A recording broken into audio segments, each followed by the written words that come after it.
Good evening, everyone. This is Brown at I Have Brown, and tonight we're going to be talking about Highlander 2 on Blu-ray. So Highlander 2 was made in 1990, and it has gone down as one of the worst sequels ever made. And so the funny thing is, I've never actually seen the original theatrical version, which is, I guess, what is oftentimes regarded as one of the worst theatrical sequels ever made.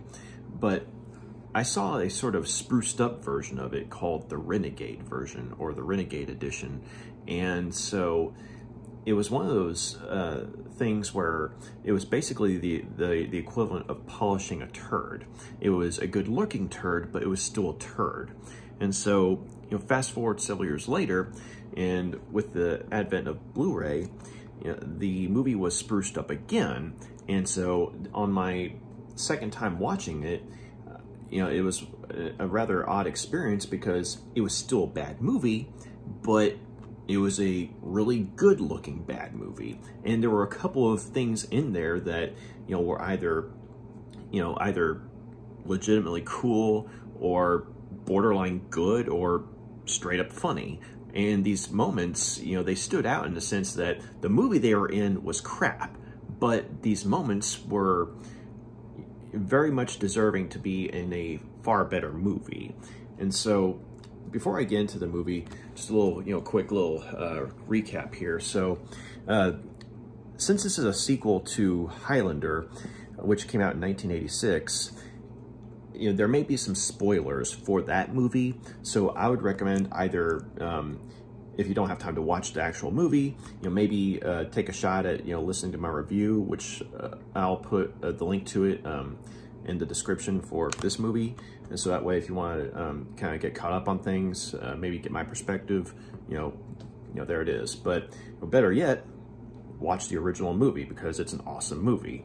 And so the whole idea of the first movie was that there was this group of immortals, and I mean, that to all intents and purposes and appearances, they were just ordinary humans who couldn't die. You could, shoot them, stab them, drown them, hit them with a car. Well, they kept on coming, it's like, or they just picked themselves up, dusted themselves off, and, healed and everything, and they just kept on living. And so there was this competition amongst them throughout the ages, wherein they were able to detect one another amongst the vast stores of humanity, and they were compelled to fight each other. And the only way they could kill each other is if one of them took the other's head by way of beheading, and usually this was by way of sword fighting. And that was the one way that you could kill an immortal, or one immortal could kill another. And so the victor of such a fight would experience something called the quickening, which is when, after having killed their opponent by way of beheading, there was this sort of lightning effect where it was like this, series of bolts of electricity would, sort of spring from, the body of the deceased and basically just run roughshod all over the surrounding area and then come back onto the victor, and to where basically, the victor of the fight would get all the experience and, some of the, skills of the opponent that they just vanquished. And so they become stronger. And so as they fight their next opponent, whenever that's the case, basically they would probably be stronger than, said opponent, because they're fighting not only with their own skills, but the skills of someone that they've already killed. And so that includes like memories of combat technique and what have you. But, the whole idea was very fascinating, though, because not only was there this competition, which, had this, gradually dwindling race of immortals, heading towards a final confrontation, which was called the Gathering, wherein the last few remaining immortals would feel compelled to fight in a quote-unquote faraway land, wherein, the last one left standing would gain what was called the prize. And so much like the fact that, none of the immortals knew how they came to be immortal or why they were immortal, none of the immortals knew what the prize actually was. All they knew was, one, that, you know, they were immortal, and that's all they knew. And also they knew that, you know, the prize was what everyone was fighting for. They just didn't know what the prize was. And so, you know, the one other stipulation to immortality was the fact that while the point of, you know, their existence was to fight one another once they found each other, you know, there was a point where they would not fight. You know, like there was like a rule wherein if they were on holy ground, they could not fight each other. You know, say for example, you know, one of them's trying to pursue the other, and the other one just happens to stumble into a spot like a church or a temple of some kind that's considered holy, and, you know, the person trying to kill, you know, the individual who just stumbled into this place, they'd have to back off, you know, that kind of thing. And so, so that was one of the rules, though. You know, that's one of the rules that, you know, all immortals had to respect. And so, so it was a very fascinating portrayal of immortality, and also a sad one too, because, you know, you have this whole idea of a race of beings who, I mean, they're just like us. I mean, they're ordinary humans, basically, who just can't die. And so, I mean, they have all this, you know, life experience, you know, from having been around for several ages, you know, but at the same time, you know, the fact that they're having to fight each other and having to kill each other, you know, that oftentimes meant that, one, you know, it was a dying race, ironically, and two, you know, they oftentimes have to kill someone that they would consider a friend, you know, and so, or they were living the kind of existence wherein they very well would probably have to kill someone that they would consider a friend. And so it's like you would have, you know, people who say, you know, two fellow immortals who would say maybe become friends, and they know that, you know, okay, as immortals, we have to fight each other at some point, but right at this point in time, we're choosing not to fight. But at the same time, that doesn't mean that we'll never have to fight each other. And so there was that sense of, you know, it's like, hey, you know, we found a kindred spirit, but we might have to kill you, you know?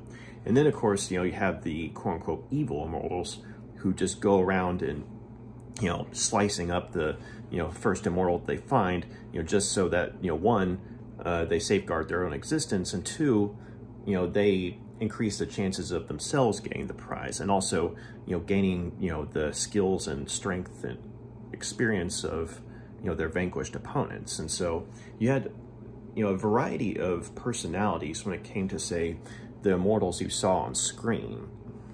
But you also saw how, you know, on one hand, it was a very fascinating depiction of immortality, you know, because you saw the wonder of what it was like to be an immortal in this world, but at the same time, you also saw the tragedy of it, because along with what I just described about, you know, the existence of immortals amongst their own kind, you also saw how, say, for example, if one character ended up falling in love with someone who was just an ordinary human, well, they'd have to contend with the fact that, you know, while they themselves, you know, never grow old, you know, their, you know, loved one does and inevitably dies. And so, you know, that is one of the downsides of immortality. But the way the movie ended, though, you know, it was perfect, because, you know, it served to, you know, finish the story, and the movie would have been, you know, a very good standalone movie.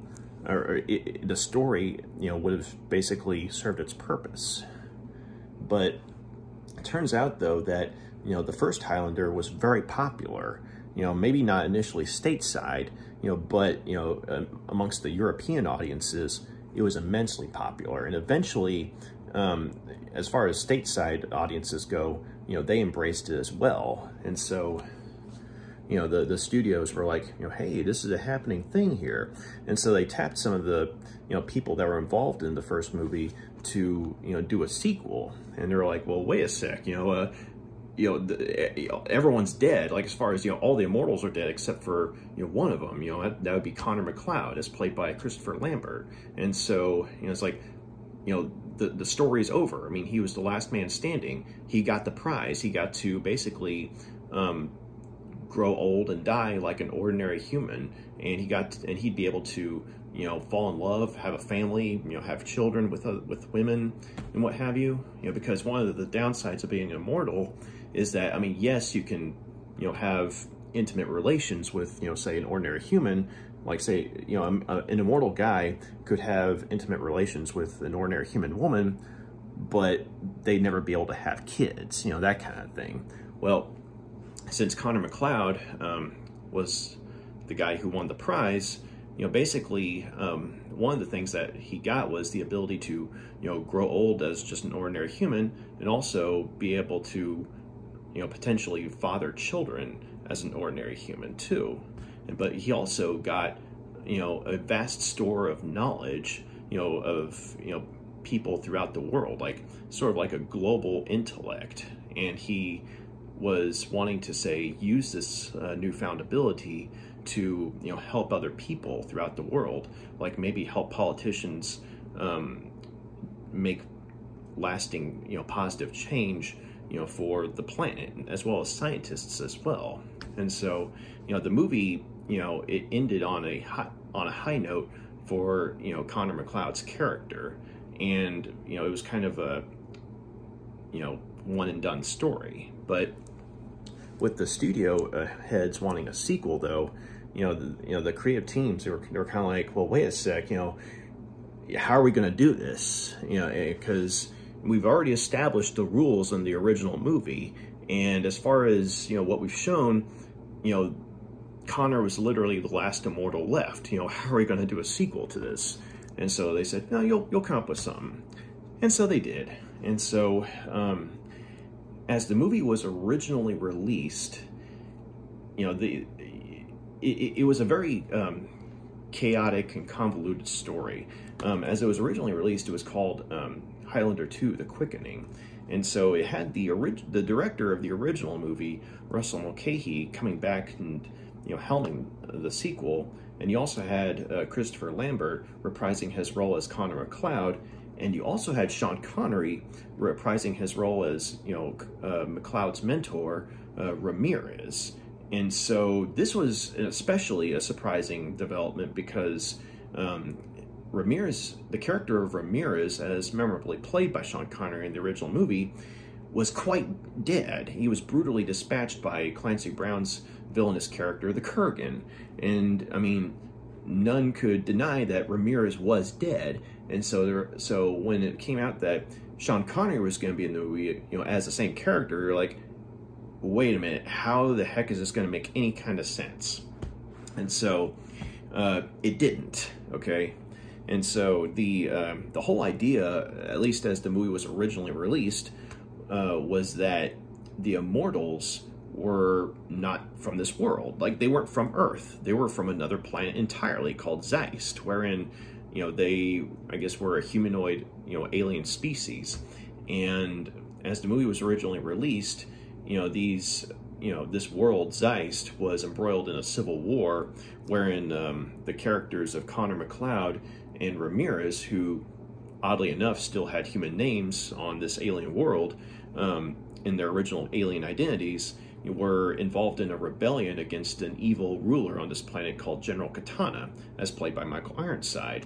And so, unfortunately, the rebellion was, you know, crushed, and, you know, the surviving, you know, members of the rebellion were sentenced to punishment by way of banishing to the world of Earth. And so what would happen was that, you know, since they rebelled against General Katana, you know, Katana's, the ruling council of Zeist, you know, would basically, you know, send these defeated rebels, you know, to Earth, you know, albeit, you know, with their memories wiped. And so basically, when they came to on Earth, you know, they would have like these new lives altogether, you know, and they would have, you know, this whole idea is that they'd been human this whole time, and that, like, they were born a certain year on Earth and, you know, lived in a certain, you know, area on Earth, and then at some point they became immortal, you know, with no memory of how they became immortal. But it turns out this was all, you know, Zeist shenanigans. And so, because apparently on Zeist, they were not immortal. But once they were banished to Earth, they were made to be immortal, albeit with their minds wiped, and they were conditioned, to fight each other throughout the ages. And because of their immortality, the only way they could kill each other was by way of beheading. And so, once the surviving members of this crushed rebellion fought each other, it was going to be at an event called The Gathering, and the last person left standing would get the prize. And the prize in this case would be all their memories, as a member of the world of Zeist being restored to them, and they would be given the chance to either remain on Earth, or to come back to Zeist with their status restored. Never mind the fact that at this point, hundreds, if not thousands of years will have passed as far as Earth time goes. And so, who's to say that, the same ruling council would still be on Zeist to enforce this whole, shenanigans. So, needless to say, this was a very convoluted explanation as to who and what the immortals from the first Highlander really were, and it opened up all sorts of plot holes. And so, amongst other things, you had that very memorable scene in the original movie wherein, in one of the flashbacks, MacLeod is asking Sean Connery's character, Ramirez, why are we the way they are? Why are we the way we are? Why are we immortal? And so, and Sean Connery, as Ramirez, he has that wonderful line of, are the stars really pinpricks in the night sky or something like that? Obviously Sean Connery said it better, but, the whole idea was, who knows, right? And it worked. And so then you have what this movie was originally released as, wherein you had this bizarre, convoluted explanation that made no sense, and it derailed a lot of the mythology of the first movie. And so, as it was originally released, it was universally reviled. Like, no one liked the movie as far as, the overall thing. There may have been an aspect of the movie that people liked, but overall, though, the movie was hated. And as far as the explanation of the immortals being from, another planet altogether, it was just like one of the, most stupid things that, people, it was something that no one liked, okay? So, basically,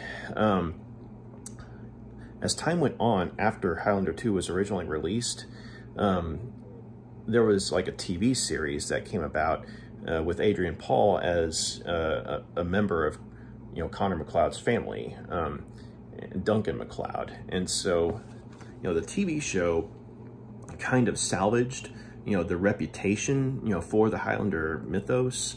But the point is, though, that they made no reference to Highlander 2.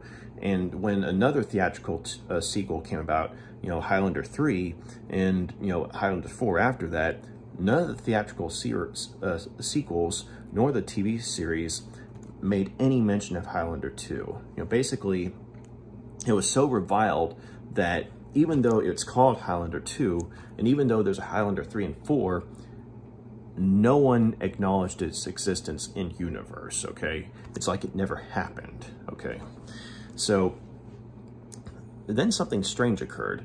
A few years later, after the movie was originally released, I believe it was like in the late 90s, with the home video market, there was a renegade version of Highlander 2 that was put out, wherein, they changed some stuff, wherein it was still a bad movie, but the explanation was different. Like any reference to, the planet Zeist or any reference to the immortals being aliens was removed altogether. And so, but I'll explain how, the explanation that they offered on hand offered its own problems as well. But people who saw that particular version, agreed that it was a better movie than what was originally released in the theater. Still a bad movie, but it was a more enjoyable effort, you know, and sometimes not on purpose though. So, but then, you know, with the release of the Blu-ray, you know, the people who spruced up Highlander 2 for the Renegade version, you know, a lot of them kind of got back together and, you know, spruced the movie up some more.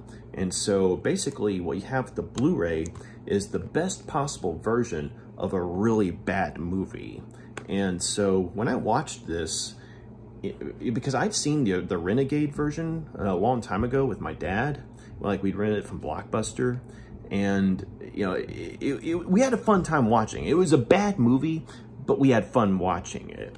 And so when I got this on Blu-ray, I'm thinking it's going to be the same thing, and it basically is. But as they talked about on a lot of the behind-the-scenes features, specifically for the Blu-ray release, when they released it on Blu-ray, they spruced it up some more. And so as a result, there were certain things that were better on this release than they were on, say, the original Renegade version, which in turn was better than the theatrical version. And so with the Blu-ray, I mean, you literally get the best possible version of a very bad movie. So, but yeah, so I'll try and, give you all the story as to how this particular version showed up on screen, as far as, what the plot is and everything, because bear with me, it's confusing. So,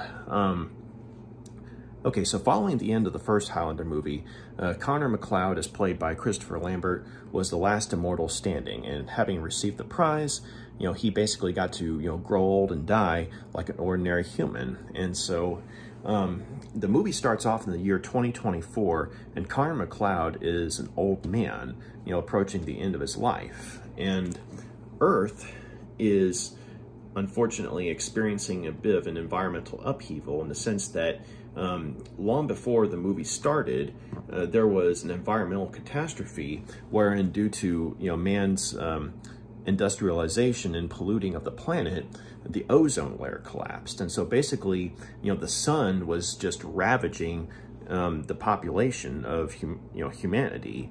And one of the people that died from this was the character of Brenda, who was Connor's girlfriend / lover from the first movie. And so one of her dying wishes was that Connor would use his newfound intellect that he received from the prize to do something to save the world. And so with this dying wish on hand, and the memory of his lover dying, he decides to do what he can. And so with the intellect that he received from the prize, he worked with scientists from all over the world to create this shield that would keep out the sun, the solar radiation that was bombarding the planet and killing people. And so for a time, this actually worked, and it was considered the thing that saved humanity from the sun itself. But unfortunately, though, as time went on, this had a sort of negative side effect. And so, amongst other things, because of the lack of sunlight, the world over is experiencing an environmental upheaval, and life is gradually dying out. And so it's like they swapped one form of extinction for another. And so there's a very nihilistic tone to the world as it stands. And so the corporation that's continuing to keep the shield up is called, well, the Shield Corporation. And so and it was and seeing as how it was founded by, amongst other people, Connor MacLeod, he still has access to their research and everything. But at the same time, he's convinced that like everyone else in humanity is convinced, humanity's merely swapped one form of dying out for another. And so Connor, I mean, he's content to grow old and die as an ordinary human. And he tried, I mean, he did try to save the world, and for a time, I mean, he gave humanity some hope, but unfortunately, it just wasn't meant to last, I guess. But as he's one night, as he's at this opera, he starts having these flashbacks, to a time from a long time ago, a part of his past that he doesn't remember. And this is where you get the new explanation as to, who the immortals really were and how they came to be. And so it flashes back to, quote unquote, a long time ago.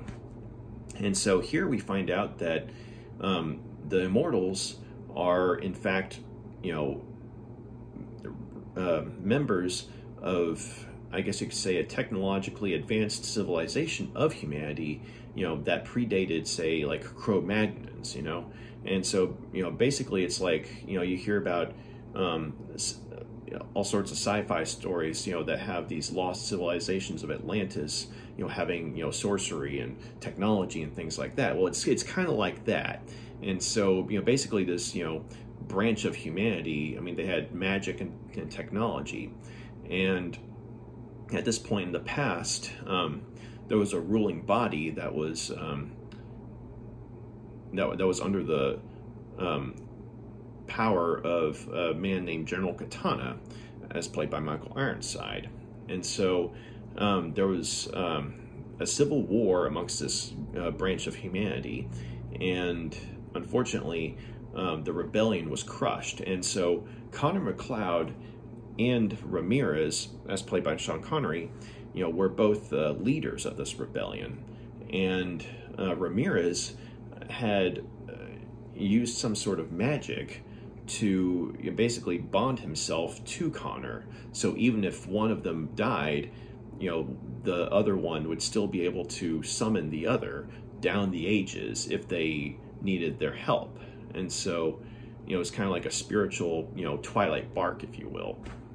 But after this ritual had been completed, they were ambushed by General Katana and his forces, and they were soundly defeated. And so, as punishment, the surviving members of the rebellion would be sent into the future, or some part of the future, not all at the same time. Like, they'd be sent to different points in the future with their minds wiped, with no memory of who they were back at this point in the past, and they would be compelled to fight each other, or find each other and fight each other. And because of the whole time travel shenanigans, they were turned immortal, whereas in their past, or their present time, they weren't immortal. Because you see members of their race being killed in the rebellion. So obviously they weren't immortal then. But because of the time travel shenanigans, they're turned immortal, and the only way they could die as an immortal is to have their heads cut off. And so they would be compelled to fight down the ages until the time of the gathering, when the last few immortals were left. And once the last one was left standing, that's when they'd have their memories returned to them from the past, and they'd be given an opportunity to go back to the past, or to stay in the present as their as their version of themselves that they remember. And so as Connor is being hit with these memories, it goes back to the past, wherein you see General Katana and some of his people watching things from some sort of monitor, and seeing that Connor is starting to remember this stuff, but they're also seeing that he's dying. And so the ruling council of this past is, as they're watching events in the future, they're saying that since Connor's the last one left standing, he's just now remembering. It's like he's going to be offered the choice.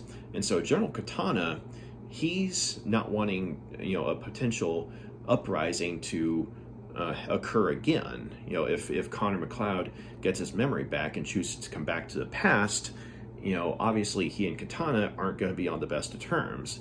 And so Katana, he pretends to go along with the council and offer Connor the chance, but behind their backs, he enlists two assassins who are sort of these bird-like albino soldiers, to go into the future where Connor is and kill him. And so they do so. They go from the past and into the future, into the year 2024, where Connor, as an old man, is just starting to remember the stuff in the past. And so, and they attempt to kill him, but through various plot contrivances and shenanigans, Connor actually ends up killing them. And so and once he does so, and by way of beheading them, you get 2 quickenings, which are enough to restore him to his youth and his former strength and vigor. And so after this happens, he makes the acquaintance of a woman named Louise, as played by Virginia Madsen. And so Louise is, in fact, a member of this environmentalist group of people who are convinced that the ozone layer, after all this time, has actually repaired itself, and the shield is no longer needed to protect the planet from the sun. But if this information gets out, though, then the Shield Corporation, which kind of has a financial monopoly on the world, since they're on paper basically protecting the planet from the sun that was killing them in the first place, if this information gets out, then their monopoly and their power will be ended. And so to that end, you have the character of Blake, who was played by John C. McGinley from Platoon and Scrubs, who, as a very corrupt corporate executive, I mean, even if he believes that this is true, which he does, he doesn't want, his lofty position to fall out from underneath him. And so basically, he and the Shield Corporation are doing everything they can to keep this information from getting out. And that means, trying to send people, after Louise to kill her. And so once Louise comes across Connor, after he's regained his immortality, the 2 of them share an instant attraction wherein they have a quickie fall in love just like that. It's a love story that makes no sense. And so since they're now suddenly in love, Louise, persuades Connor to, look into things and see for himself, that the ozone layer is has in fact repaired itself. And but another thing that's happened is that prior to Connor regaining his immortality in his youth, he had in fact because of his memories, of his flashbacks, and he's remembering the ritual that Ramirez shared with him. He remembers to call out to Ramirez for help, and so as he does so, somehow this brings back Ramirez from death and the past from long ago into the year 2024. And so Ramirez, is wandering, around Scotland and trying to find a way to get to America so he can help Connor. And so once the 2 of them are reunited, they team up with Louise to, shut down the Shield organization and take down the shield that's, keeping this newly repaired ozone layer in place. But then General Katana, having witnessed, his minions' failings from afar and seeing that Connor MacLeod is immortal once again, decides to take matters into his own hands. And he goes against, the ruling body, of his time, and goes into the future himself in an effort to kill, Connor and Ramirez, and also to, take over the Shield Corporation, from, Blake's control, because he doesn't like sharing power. Okay, so that's the as close to an abridged version as I can get to describing the actual plot of this movie. And so, in case you haven't figured it out, it's very convoluted, very confusing, and makes little sense whatsoever. That being said, though, this has got to be one of the best looking bad movies I have ever seen, because it's got top-notch production values, it's got good camera work, and it even has a good soundtrack courtesy of Stuart Copeland from The Police. And he's done soundtrack work before as well. So, and he does, good work here too. And so, you have a movie that looks good, you have a movie that sounds good. It's just not good, if that makes sense. And it's so weird to say that about a bad movie, because this is a bad movie. And there are even scenes in the movie that, I may have mentioned earlier, that actually stand out as being legitimately good or fascinating or straight up hilarious. And they're good scenes, and they stand out in that sense, like in the sense that they're actually cool or good or funny. But they deserve to be in a much better movie, because you take those scenes out and you're left with an over-the-top time travel, environmental, mess. And so, but yeah, so getting into, like, this, I guess you could say the actual review here is just that, you got Russell Mulcahy on hand, who, from the first movie, the guy who directed the first movie, directing this one. And he's always been a guy who, whenever he's at the helm, you're going to get a polished movie. You're going to get a visually polished movie, a very visually memorable movie. And so, Russell Mulcahy is someone who got his start in the world of music videos, and he did some very groundbreaking work in that area. And amongst other things, he did the very first music video for MTV, which was Video Killed the Radio Star by the Buggles. And he also did, a lot of work with Elton John, Rod Stewart, Duran Duran, and he picked up a lot of artistic tricks.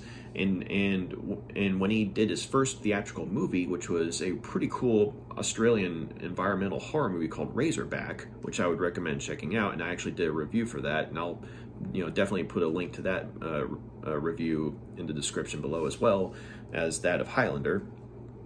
You saw Razorback, and you could definitely tell that whoever had done the movie had definitely gotten a background of some, or maybe some experience in the realm of music videos, because you saw how music videos were done in the 80s, and then you see Razorback and you're like, yeah, there's a connection there.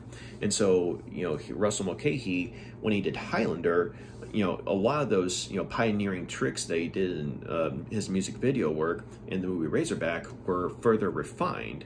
And so, Highlander being one of those, lightning in a bottle movies, it's like everything fell into the right place at the right time, and you had a classic movie. And so, Highlander 2 was Mulcahy's third theatrical effort. And he'd done a lot of music videos in between, Highlander and Highlander 2, but Highlander 2 was the first theatrical movie he had done since Highlander.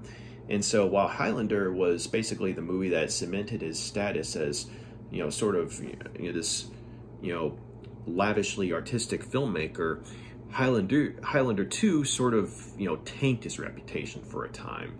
And so it's interesting how you had, two movies in the same franchise that were responsible for both, his, excuse me, for his, fame and his, I guess you could say, failure.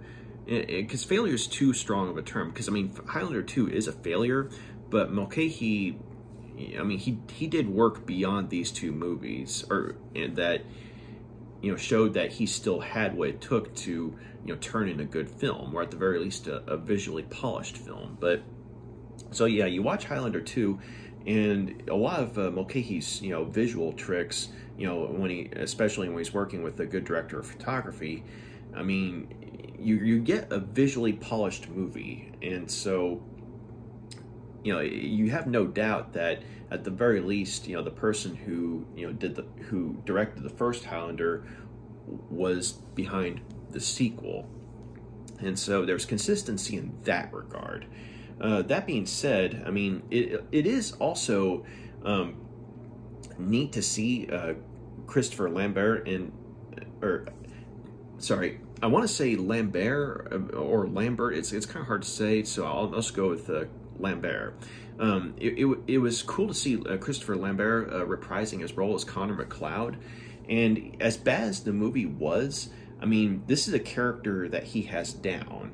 And so even with the time travel mumbo jumbo, and there were still moments where, he was able to, I guess you could say, remind audiences of what made his character work in the first place, albeit mainly from the first movie.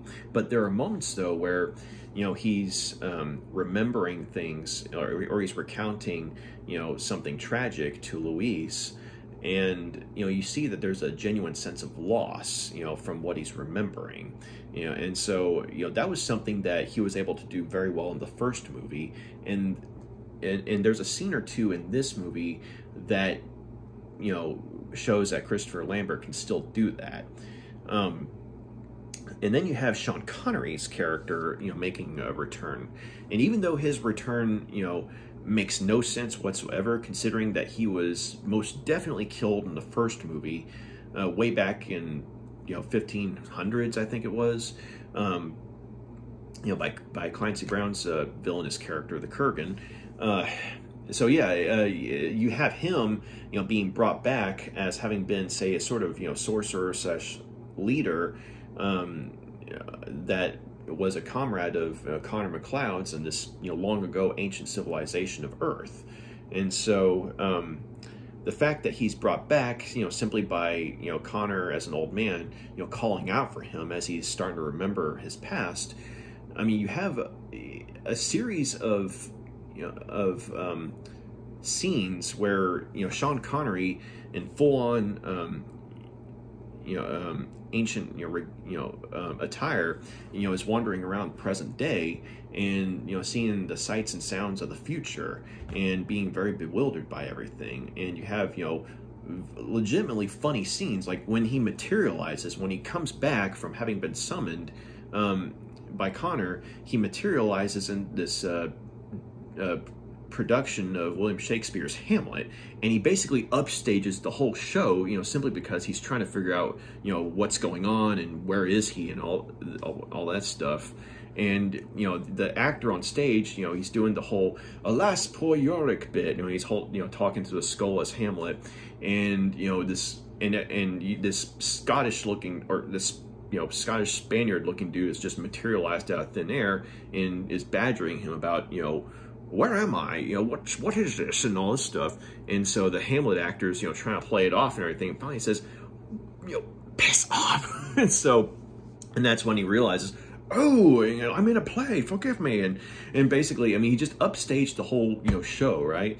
And then, there's like this hilarious scene where, as he's wandering around, Scotland, he goes into this tailor store, and, he's wanting more, I guess you could say, modern day clothes, and he has this earring, from like way back in the 1500s, and he gives to the proprietor of the store and saying, sir would like a suit, by 3 o'clock, and because apparently getting a suit together takes weeks, right? And so once the proprietor, looks at this earring, he's like.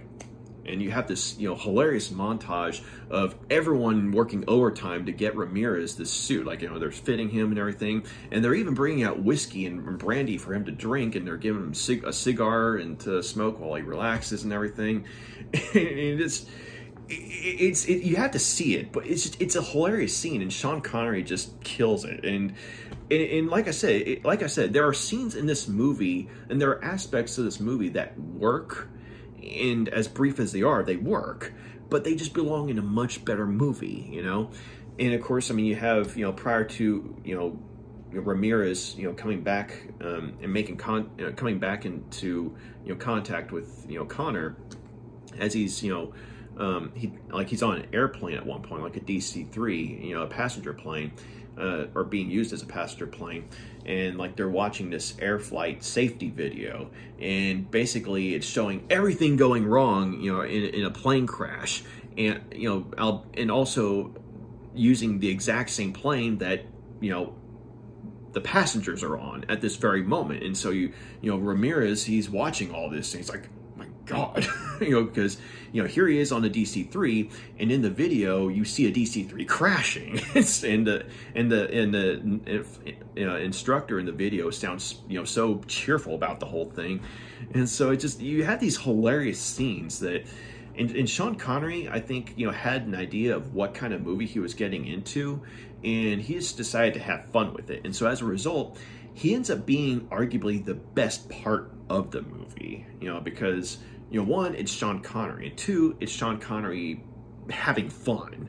And so as bad as the movie is, I mean, whenever he's on screen, it's like, you can't help but smile, and so, but yeah, and then you have there's this really cool chase scene, wherein the assassins that Katana had sent after Connor, when they're trying to kill him, after he kills one of the assassins and gets his first quickening, he is being chased by the other assassin who has these mechanical wings, and he's pursuing Connor.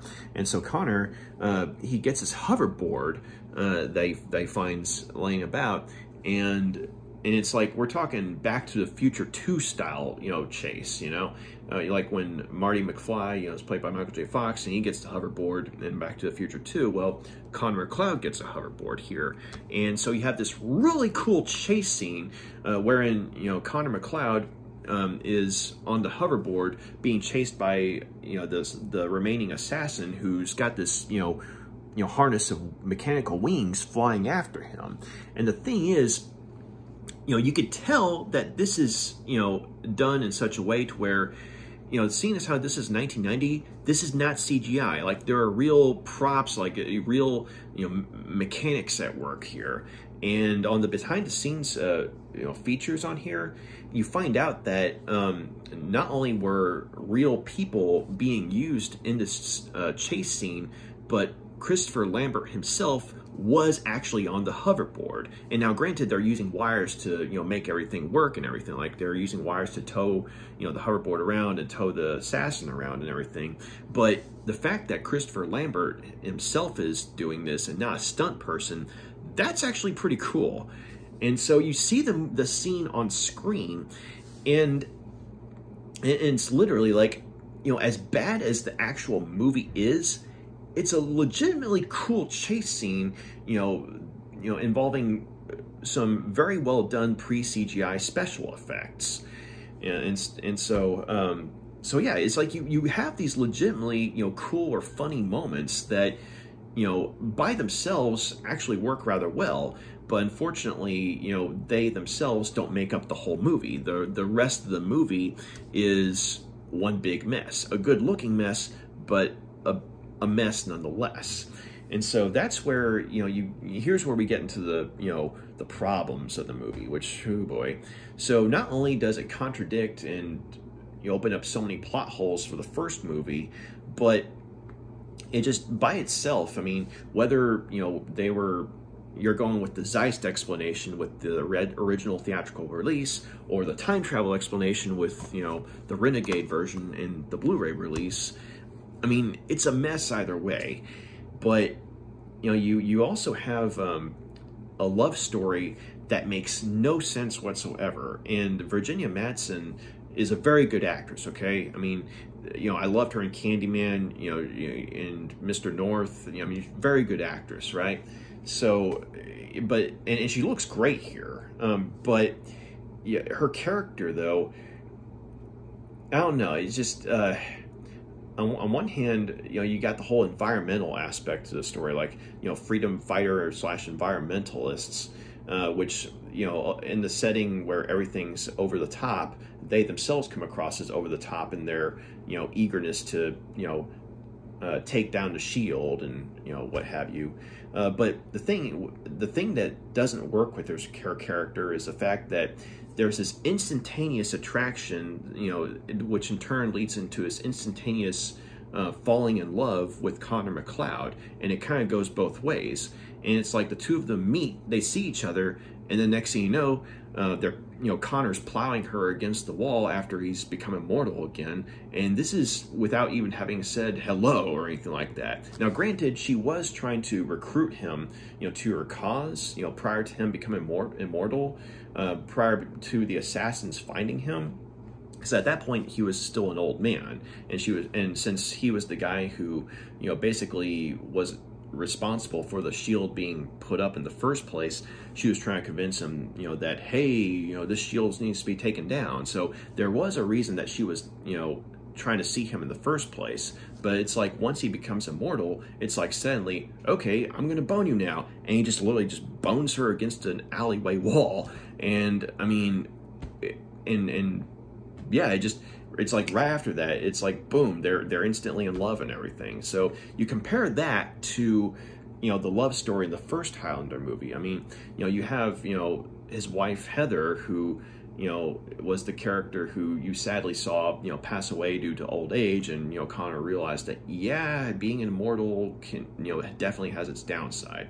But you also had, the main love story in the present with, the character of Brenda. And you saw how that love story, there was actually, depth and substance and chemistry between the two actors. And, so when things of an adult nature happened between, the two characters, it made sense and it felt earned. Whereas here, with the stuff happening between Connor and Louise, it makes no sense whatsoever. I mean, it makes sense that Louise would try to find Connor to try and tell him that, hey, remember that shield project you were responsible for those years ago? Well, it turns out it's screwing up the planet. You need to help us take it down. I mean, that made sense within context of the story, but I'm talking like, say, the instant, falling in love, right after he's turned immortal again, and, he looks like someone that stepped out of a romance novel, and he's plowing her against the wall, and she's like, oh yes, and all this stuff. And so it's just, you gotta see it to believe it, right? So yeah, it's like, it makes no sense whatsoever. And so, I mean, don't get me wrong, I mean, I like Virginia Madsen. I mean, she's very easy on the eyes and is a good actress, but here, though, it's like, yeah, it just, her, the whole romance with Connor MacLeod, it just makes no sense whatsoever. I mean, if there'd been, like, say, a gradual, progression of events, it would have made more sense. I mean, yeah, it still would have been a shitty movie, but at the very least, the quote-unquote love story would have, gone down much easier. If they had just taken a cue from the first movie, it's like, gradual sense of attraction, getting to know one another, and then things of adult nature happen, as opposed to say, oh, I'm young again, and I just emerged from an explosion. I'm going to plow you in the wall, and oh, yes, baby, yeah. So it doesn't work. But yeah, you also have, John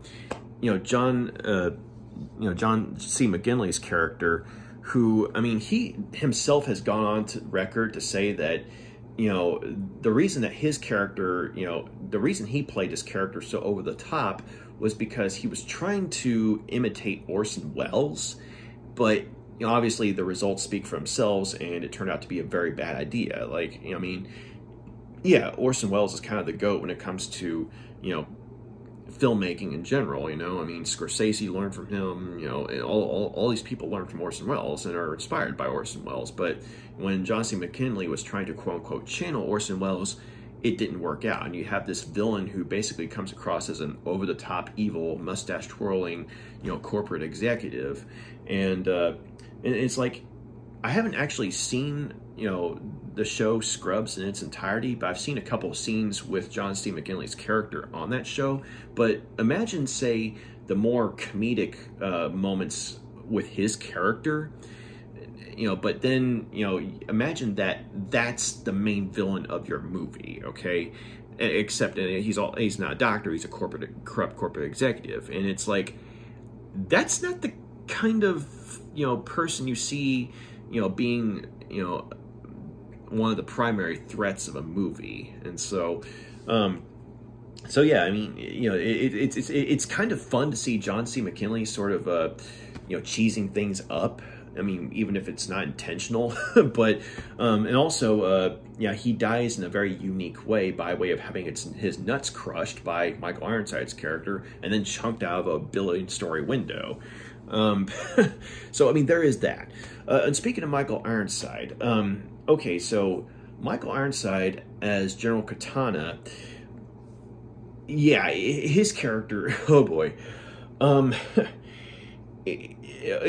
one hand, it's cool to see him because, I mean, hey, it's Michael Ironside. I mean, Scanners, Total Recall, Starship Troopers. I mean, he's a good villainous actor. Now, granted, Starship Troopers, he wasn't exactly a villain. He's just a harsh good guy. And, granted, I mean, the quote-unquote good guys were basically, fascist, version of humanity. But, because, protagonists and everything, I mean, you had Michael Ironside playing this, harsh, good guy mentor type figure, who kicked all sorts of ass in that movie. So, I mean, Michael Ironside, you see him, you're like, yes, and then you see him in this movie, and you're like, oh, dude, man, I'm sorry, dude, because it's kind of like, and Sean Connery wasn't the only actor who knew what kind of movie they were getting into and just decided, hey, I'm just going to have fun with this, okay? And so, Michael Ironside, it's like he tries to do his own take on Kurgan from the first movie, who was, quote-unquote, immortal, as played by, I mean, basically he was immortalized by Clancy Brown in the first movie, okay? I mean, iconic villain, can't be beat. And so, Michael Ironside, it was like he was trying to channel Clancy Brown from the first movie, but he just also ends up as a, mustache twirling, over the top maniacal villain that you really can't take seriously at all. And I mean, granted, there is a scene or two where, I mean, he does something cool or funny. Like there's a scene where he, takes over, he hijacks a subway train, and apparently, with the technology in the future, the subway trains can be made to go at something like 500 or 600 miles per hour. And so he takes over the train, and just for whatever bizarre reason he wants, maybe for the evils, I don't know, he just decides to, plow the train, through the city underground, and he's got it going at like 500, 600, 700 miles an hour, and there's this heavy metal music playing, or maybe it's hard rock music playing, and he's just laughing like a maniac, and the train's crashing through everything, and everyone in the passenger car is getting thrown all over the place, and one dude even has like his eyes bug out because they're going so fast. And so, I mean, that scene, like, it was fun to watch, even though it made no sense to the story whatsoever. But it was cool on one hand, just seeing Michael Ironside just, hamming it up and laughing like a maniac, and, going at 600 miles an hour on a subway train, just for the heck of it.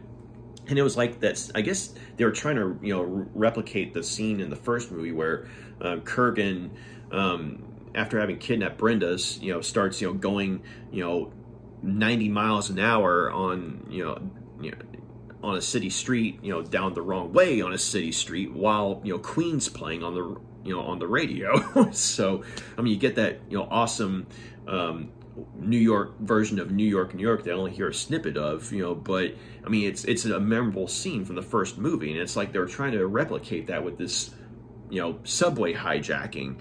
And while it doesn't come across as scary or intimidating at all, I mean, it is funny. It's fun and funny, even though it makes no sense in context of the rest of the movie whatsoever.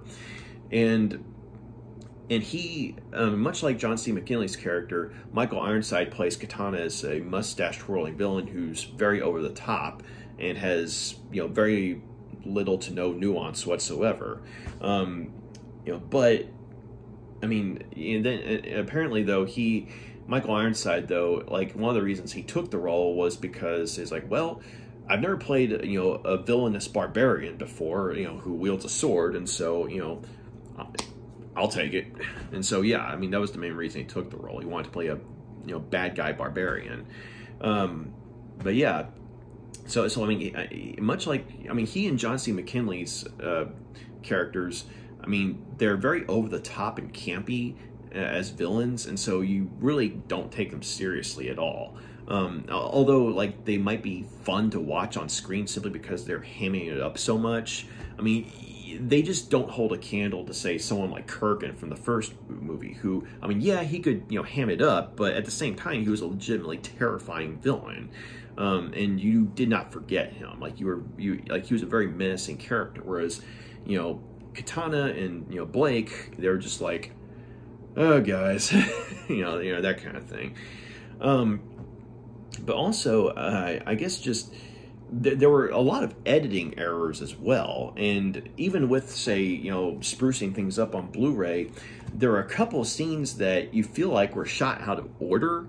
Because, like, when it comes to, say, like, the climactic showdown, between, Connor and Katana, it's like 1 minute they're in this, they're on this, crazy, car chase / fight scene, and then next thing you know, they're in this, underground chamber, where I guess the generator for the shield is, and you're like, wait, how did they get there? That kind of thing.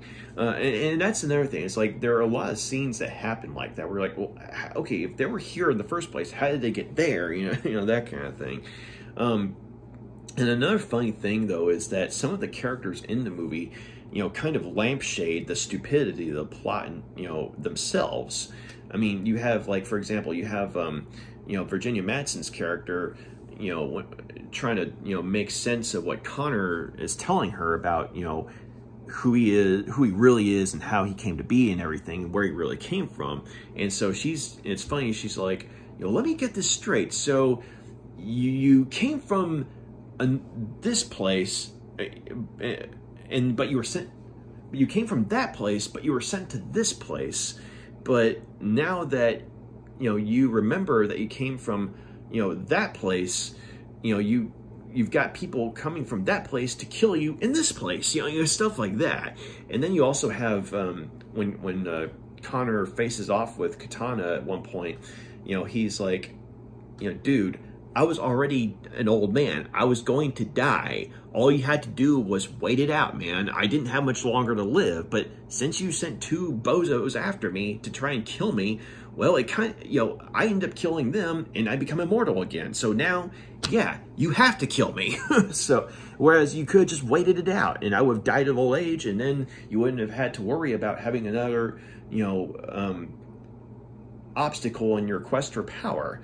And so little things like that. But also, the more you think about the whole time travel thing, you wonder, like, okay, they're sent from the past into different points in the future, which end up being different points throughout history, with no memory of who they were originally, but they end up having these new lives for themselves. So it's like,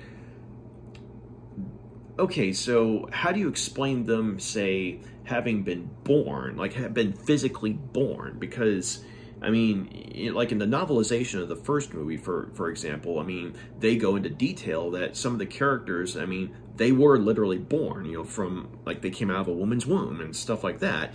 And so it's like, how do you explain, how you take that into consideration when you're throwing time travel into the mix? And so, I mean, because the way it's depicted in this movie, like when they're sent from the past into the future, it's like they're turned into these beams of light and, sent down and throughout time and what have you. But, I mean, how do you factor into things like their biological birth, if they talk about that, in the first movie and the first movie's novelization, things like that. And also another thing is, okay, we're talking like hundreds and thousands of years, have passed, for different immortals, because they were sent to different parts of the future, which turn out to be different parts of history. I mean, you have Ramirez's character who is, as he remembers it, over 1,000 years old. I mean, you have Connor's character who's hundreds of years old. I mean, and you have Kurgan who's, one of the oldest ones, there as well. And so if thousands of years have passed, as well as hundreds of years, how does that affect things, in the past where they were originally sent from? I mean, because, surely, thousands of years have passed, and they went on record to say that that those who were in the past were not immortal themselves, but it was only, the people who had rebelled against Katana who were turned immortal, by way of, being sent into the future, as part of their punishment. I mean, surely, the ruling body of this society would have gone through multiple upheavals and changes, if not outright died out, because they're not immortal. And you'd think that with stuff like that going on, maybe there'd been some sort of internal reform where they're like, hey, remember that punishment of that for the surviving members of that rebellion that we instigated? Remember that punishment that we kickstarted for all those would-be rebels, thousands of years ago? Whatever happened to those guys? I mean, should we just do we need to bring them back, or if there's just one left, do we just kind of forget about the whole thing and just let them die out? I mean, that would be better for us, and that way no one really interrupts the show and what have you. But I don't know, I see, I'm thinking about this stuff, and I'm just, maybe I'm thinking too hard about things. I mean, yeah, I do think too hard about things sometimes, but this kind of movie, though, it's so bad from a narrative standpoint, because it introduces these plot elements, whether it be, I mean, I haven't seen the original theatrical version, so I haven't actually seen the Zeist version, but it's essentially the same movie, but they changed some, lines of dialogue to where, there's no mention of Zeist or them being aliens, but it's all time travel from the past, but that invites its own series of, plot holes and confusion, and so it's just, I don't know, it's like, I'm thinking about this stuff, and I'm like, what would happen to the ruling body of this society in the past if thousands of years, in the future are going by? And I mean, are they still going to stick to this punishment, or are they just going to kind of forget about things, or, because obviously General Katana is still alive. I mean, it may have made a little more sense because, a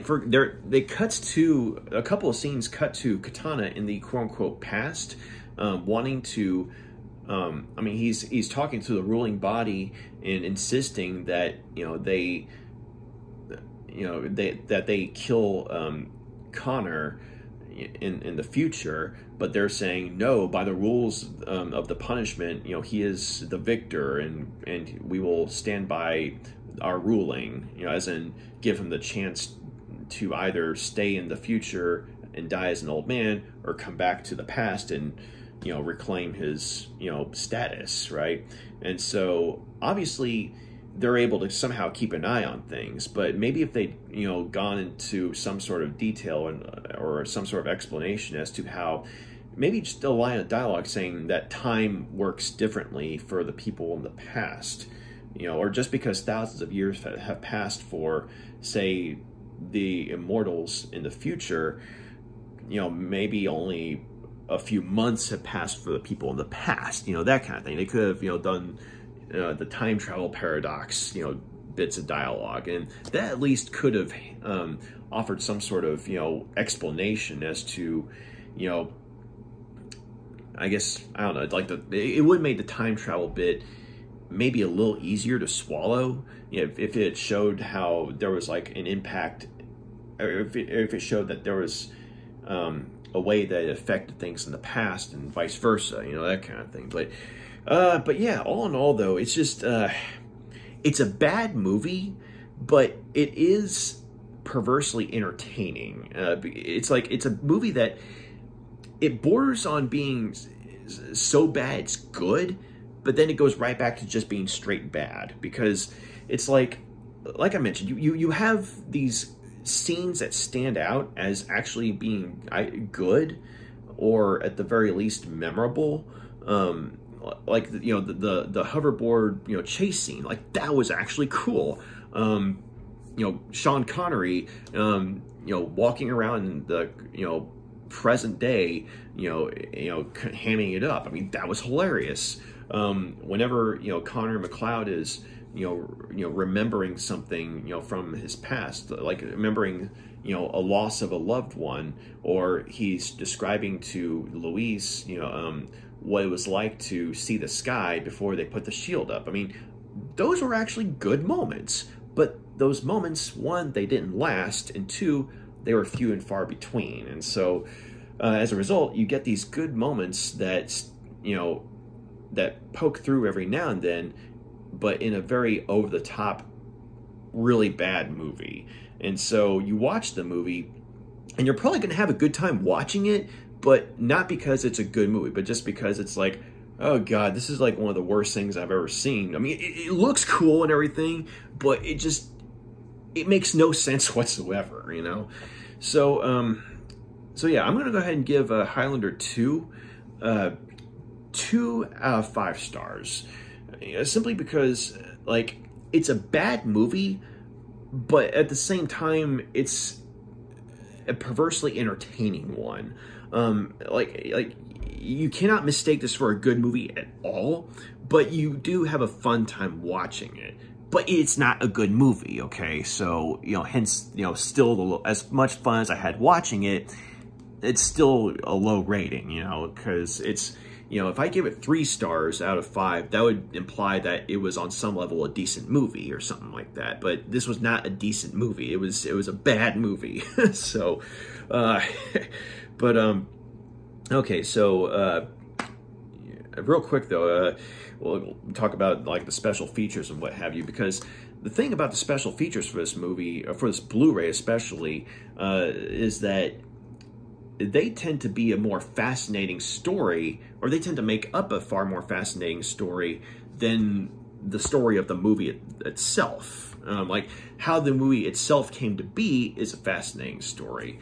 And, the main feature is called Highlander 2, Seduced by Argentina. And it's a series of documentaries that details, how the movie came to be made, how it was filmed in Argentina, and a lot of the experiences and memories that, were made there.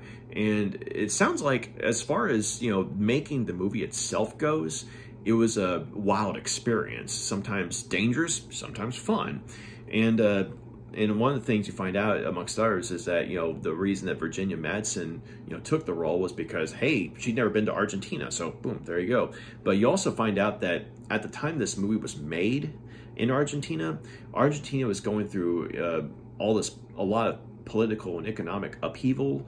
And so one of the things that was happening was that sometimes from literally day to day, the financial currency, the value of the financial currency would change, because, you go to a foreign country and you exchange, American currency for whatever the currency is, wherever, you're at in this foreign country. Well, because of this economic upheaval, like you would have,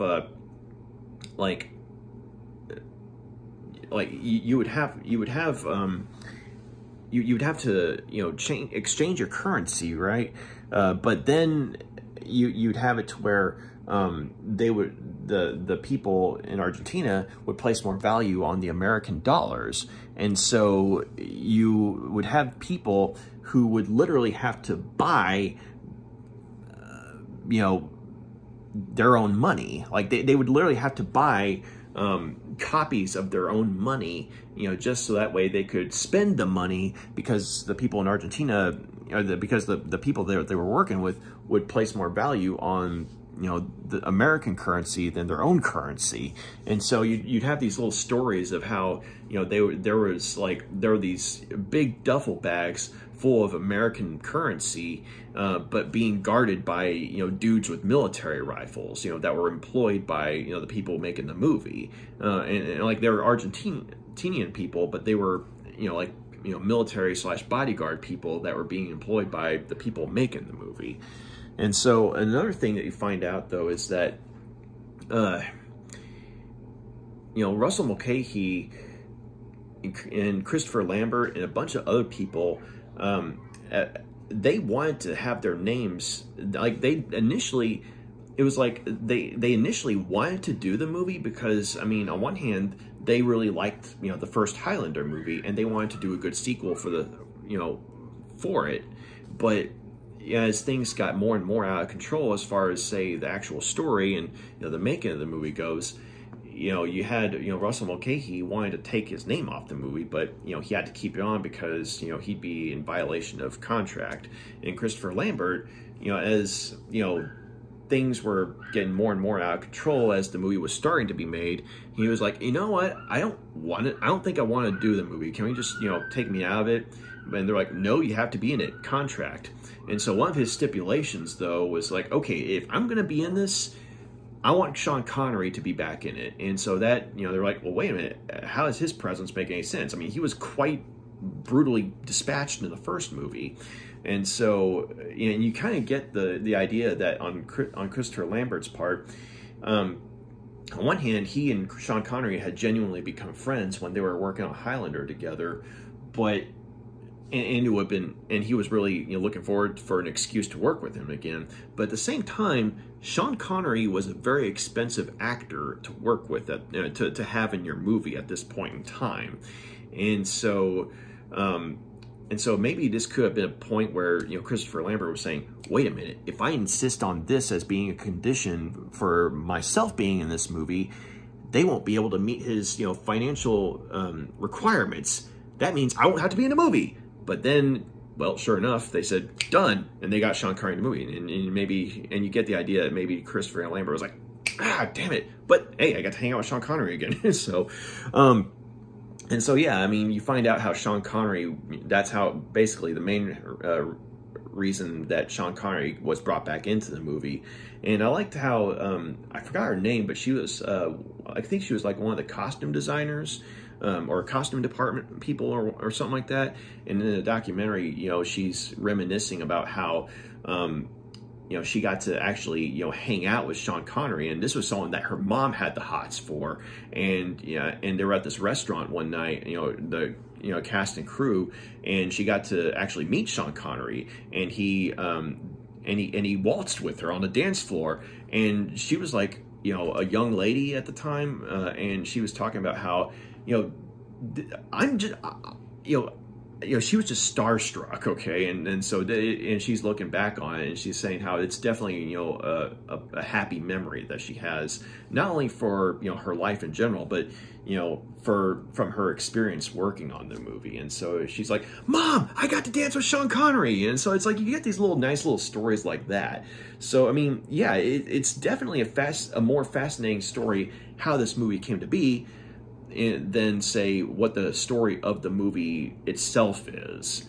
Like the movie's own story fails to be as fascinating as how the movie came to be behind the scenes, So, Seduced by Argentina, very wonderful series of documentaries. But you have also like the redemption of Highlander 2, and and that's where you get into the whole. I guess you could say polishing a turd aspect of, re-releasing this movie, because it talks about how, with the Renegade version or Renegade edition, that's where they removed all references to Zeist altogether, and, added a couple of scenes. And then, of course, with the Blu-ray release, they go further into how they even further polished this turd, as it were. And one of the things I thought was fascinating was that in the Renegade edition, they were showing how, like, they showed clips from that where you see that the shield was red for some, and it turns out that they had originally wanted the shield to be blue, but at a certain point, though, and this is also this part of the studio executives stepping in and taking over for editing. This is covered in the Argentina documentary as well. But one of the things that happened was that the studio executives stepped in and took over the editing because they were so on edge and insecure about the political and economic situation. Because of all this upheaval, they were constantly dealing with different people in Argentina, and at certain points, the people that they were working with in Argentina were trying to screw them over. I mean, there were some good people, but there were also some people that are like, hey, let's see how we can get these people over a barrel, that kind of thing. And so the studio executives stepped in and basically, took away, like Russell Mulcahy's ability to make the movie that he was wanting to make. And granted, I mean, it was still it would still have been a bad movie, but at the same time, it's like, Russell Mulcahy never felt like it was his own movie. And so, like, one of the things that they did was, they completely changed, how, like, the shield looked and things like that. And so, like, even with the Renegade version, it looked red, and there would be these shots where, you have these matte paintings that actually looked very well done, like showing the Shield Corporation facility and things like that. And that would be the point. Those would be the points where Russell Mulcahy and the creative teams were able to say, they were able to make the movie they're wanting to make, visually speaking. But then when the studio executives stepped in and took over, then you'd have these really shoddy special effects shots that, looked very unconvincing in comparison to the matte paintings that, were being used when Russell Mulcahy had some control of the movie. And so when they did the Blu-ray release, they actually, the people who were making it were kind of like, hey, let's look up some of the people that actually, worked on the movie and see if they want to get, fix certain things. And so they found some of the special effects people that had worked on the movie originally and that had also, worked, on the Renegade version. And they're like, yeah, it's because with the Renegade version, technology had progressed a long way from, say, the theatrical version. And so then with the Blu-ray release, technology has progressed a long way since the Renegade version. And so what ended up happening was that they actually made the special effects shots look consistent with one another. So, you got these really good special effects shots that are digitally enhanced and what have you, but they look consistent and they actually all look good, as opposed to, say, shoddy and out of place when, say, the studio executives had originally stepped in. But, with the Blu-ray release, like, they were able to actually, fix a lot of that stuff. And so that's where, if you further get the feeling that you further get the idea that this is a great looking bad movie. And that's, especially with the Blu-ray release, that really comes into play here. And that's mainly because they worked to fix a lot of the special effects stuff. So yeah, so that was fascinating to learn about. But you also have the music of Highlander 2, where Stuart Copeland, talks about how he came to be involved with the movie, but also, what direction he was wanting to take things in terms of, say, musical direction and what have you. And he was a very fascinating guy to listen to, because, I'm not a musical expert or anything like that, but at the same time, I think when he was talking about how he was wanting to transition, from opera in some scenes and into, say, like, sort of operatic rock and others, and it shows the scenes like in question. You're like, oh, okay, that's actually a pretty nifty trick, that kind of thing. So yeah, Stuart Copeland, very talented musician, and pretty cool guy to listen to. And then you have let's see, give me a sec. Shadow and Darkness, the cinematography of Highlander 2. And, you have, like, a lot of the people that worked on the photography of the movie, and, a lot of the tricks that they go into, like, how they pulled off a lot of the tricks of, some of the visual effects shots, and also it's like a lot of the camera work. And so, you further appreciate, how they made the movie look as good as it did. And once again, that goes a long way towards making this, a great-looking bad movie. And then you have deleted scenes, original Kane's Film Festival promotional reel, original theatrical trailer. But yeah, so basically, you have, this great-looking,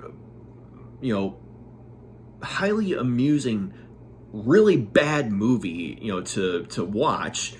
But you also have a lot of supplemental material that, is, a fascinating, that makes for a fascinating story in and of itself. And so, but yeah, so the movie itself, though 2 out of 5 stars, but great special features, though. So, yeah, that was my take on Highlander 2. Yeah, and as I mentioned, I'll definitely put the link to my review for the first Highlander movie in the description. So if you want to check out my take on the first Highlander movie, you're more than welcome to.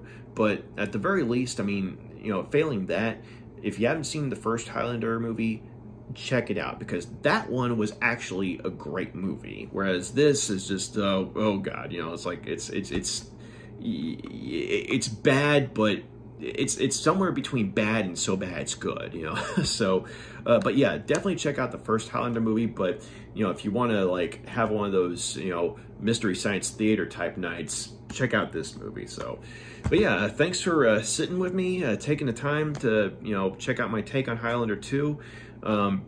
Yeah, it was a trip. But y'all have a great night. Take care. Bye.